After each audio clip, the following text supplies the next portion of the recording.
तो इधर राहुल गांधी हिरासत से रिहा हुए उसके तुरंत बाद उन्होंने मोदी सरकार पर निशाना साधा। राहुल गांधी ने तुरंत एक वीडियो संदेश जारी किया और कहा कि छात्रों की ये मांग है कि अब धर्मेंद्र प्रधान ही नहीं बल्कि गृहमंत्री अमित शाह भी इस्तीफा दें। इसके अलावा जिन पुलिस वालों ने छात्रों को मारा है, उन्हें ह्यूमिलिएट किया है, अब उन पर भी कार्रवाई की जाए। साथ ही छात्रों पर लगाए गए केस हटाए जाएं। राहुल गांधी ने मांग की है कि विपक्ष चाहता है कि इस मुद्दे पर लोकसभा राज्यसभा में बहस हो, जिसमें विपक्ष अपनी बात रखे। उन्होंने प्रधानमंत्री मोदी को यह सुझाव भी दे दिया कि जो आपकी सरकार में आपके होम मिनिस्टर ने किया है, उसके लिए अब प्रधानमंत्री को देश के छात्रों से माफी मांगनी होगी। साथ ही जल्द से जल्द परीक्षा प्रणाली, शिक्षा व्यवस्था पर रिफॉर्म शुरू करने की भी मांग की है। तो बड़ी बातें हम आपको बता रहे हैं। राहुल गांधी ने वीडियो जारी किया रिहाई के बाद। देखिए, एक पैर में जूता, दूसरे पैर का जूता भी गायब है। उसके बाद उन्होंने कहा कि जो छात्रों पर मुकदमे पुलिस ने दर्ज किए हैं, उनको हटाए जाएं। जिन पुलिसकर्मियों ने छात्रों की पिटाई की है, मारा है, उनको ह्यूमिलिएट किया है, उन पर कार्रवाई हो। नीट के मुद्दे पर संसद में चर्चा हो। तो बीता दिन बेहद हंगामे भरा रहा। अब आपको बताते हैं कि राहुल के धरना प्रदर्शन को लेकर दिल्ली में कैसे सियासी बयानबाजी शुरू हुई। राहुल गांधी ने सरकार के सामने क्या क्या मांग रखी, देखिए रिपोर्ट।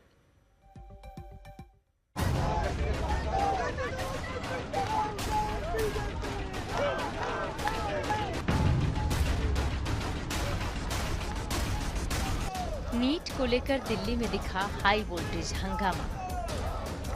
राहुल गांधी ने सरकार के खिलाफ खुला मोर्चा। शिक्षा मंत्री के इस्तीफे की मांग पर अड़ा विपक्ष।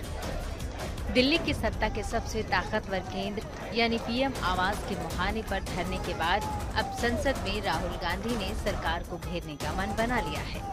हिरासत से रिहा होने के बाद राहुल गांधी ने अब लोकसभा और राज्यसभा में सीधे चर्चा की मांग की और कहा पूरा विपक्ष नीट पेपर लीक के विरोध में और छात्रों के साथ खड़ा है।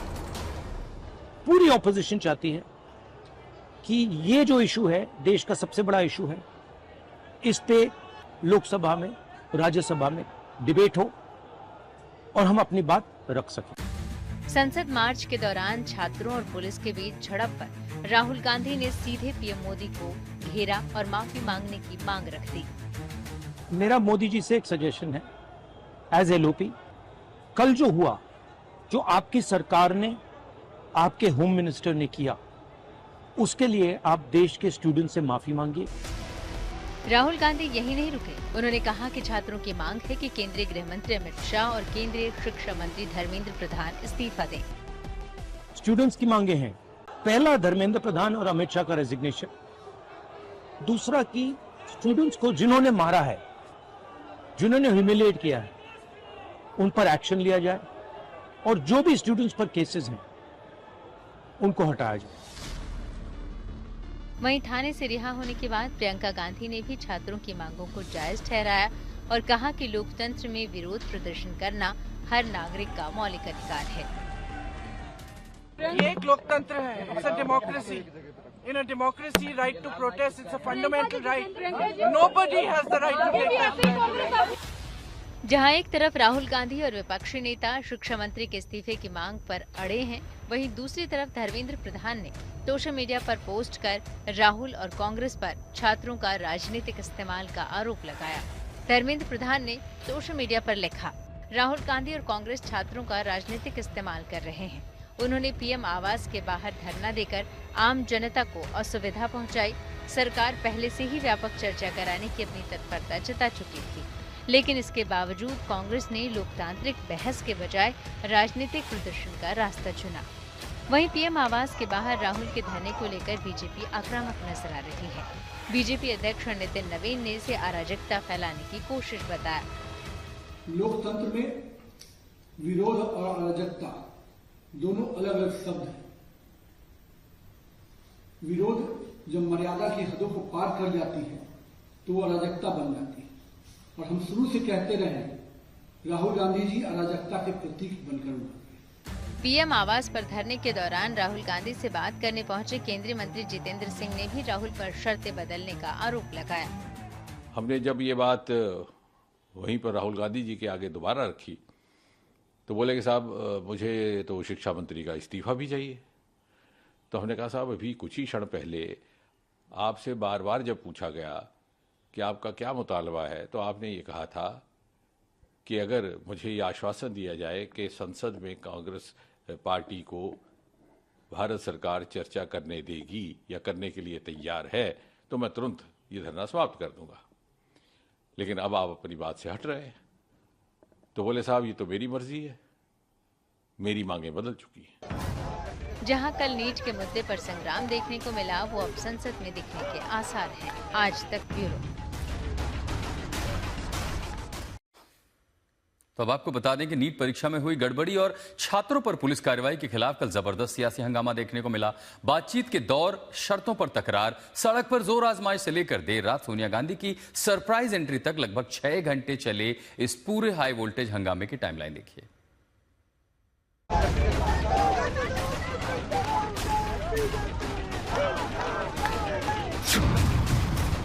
नीट पेपर लीक की लड़ाई पीएम आवास पर धरने तक आई।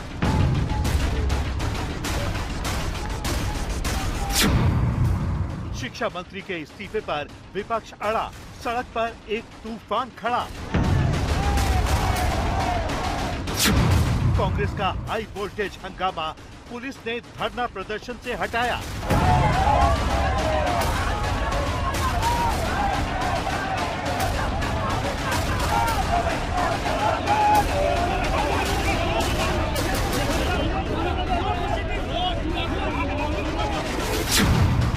राहुल गांधी, प्रियंका और अखिलेश यादव समेत कई नेता हिरासत में।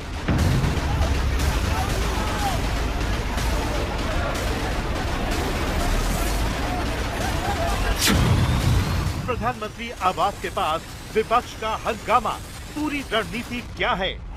पीएम आवास के पास दोपहर करीब 3:30 बजे से शुरू हुआ धरना प्रदर्शन शाम 6 बजे तक एक बड़े सियासी हंगामे में तब्दील हो जाता है। अब उसकी पूरी टाइमलाइन आपको दिखाते हैं। दोपहर करीब 3:30 बजे पीएम आवास के पास कांग्रेस का धरना। राहुल गांधी, प्रियंका गांधी, बाकी सांसदों, नेताओं के साथ कांग्रेस अध्यक्ष मल्लिकार्जुन खड़गे के घर से बैठक करके अचानक मार्च करते हुए निकल पड़ते हैं और 7 लोक कल्याण मार्ग पर यानी प्रधानमंत्री के आवास वाली सड़क पर पीएम आवास से कुछ दूरी पर राहुल गांधी, प्रियंका गांधी, कांग्रेस अध्यक्ष मल्लिकार्जुन खड़गे समेत बाकी कांग्रेस के दिग्गज नेता धरने पर बैठ जाते हैं। राहुल गांधी जब धरना देते हैं तो वहां पर देखा गया कि वो सांकेतिक रूप से हथकड़ी वाला प्रदर्शन करते हैं, जहां राहुल गांधी समेत दूसरे कांग्रेस नेता हाथ में लॉक लगाने वाला थ्रेड बांध लेते हैं।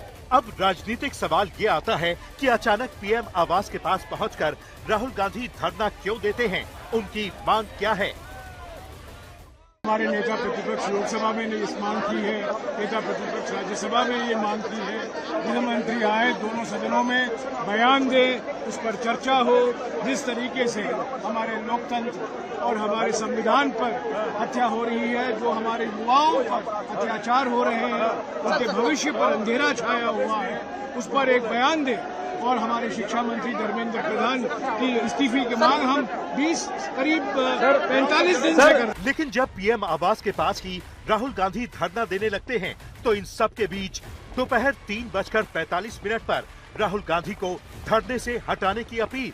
अचानक दिल्ली पुलिस वहां पहुंचती है और राहुल गांधी से धरने से हटने के लिए कहा जाता है, लेकिन वो इनकार कर देते हैं। सरकार की तरफ से जितेंद्र सिंह भी राहुल गांधी से बातचीत करने के लिए पहुंचते हैं और फिर कांग्रेस के नेताओं को पुलिस हिरासत में लेकर पीएम आवास के पास वाले धरने से हटाना शुरू कर देती है।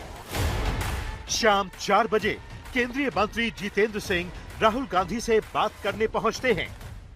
जी हां, केंद्रीय मंत्री जितेंद्र सिंह खुद राहुल गांधी से बात करने पहुंच जाते हैं, लेकिन कुछ ही देर बाद केंद्रीय मंत्री जितेंद्र सिंह को लौटना पड़ता है। वो कुछ बोलते नहीं हैं। पता ये चलता है कि राहुल गांधी ने धरने से हटने से मना कर दिया है। जब तक छात्रों को, युवाओं को न्याय नहीं मिल जाता, कांग्रेस पार्टी, हमारे नेता, हम लोग यहाँ से नहीं हिलने वाले। दिन हो या रात, नरेंद्र मोदी को बाहर आना पड़ेगा। पूरी कांग्रेस पार्टी जो जहाँ है यहाँ आए और धरने पर बैठ जाए। नहीं हिलेंगे जब तक न्याय नहीं मिलेगा। शाम 5:18 राहुल गांधी ने सोशल मीडिया पर पोस्ट किया।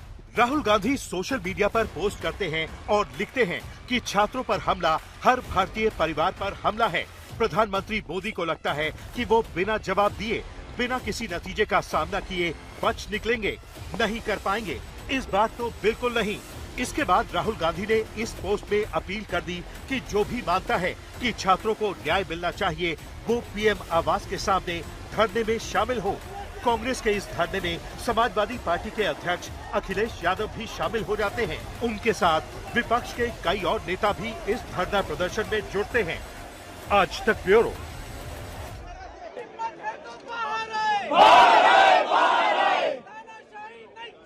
नहीं चलेगी, नहीं चलेगी, नहीं चलेगी, नहीं चलेगी, नहीं चलेगी, नहीं चलेगी, नहीं चलेगी, नहीं चलेगी, नहीं चलेगी, बाहर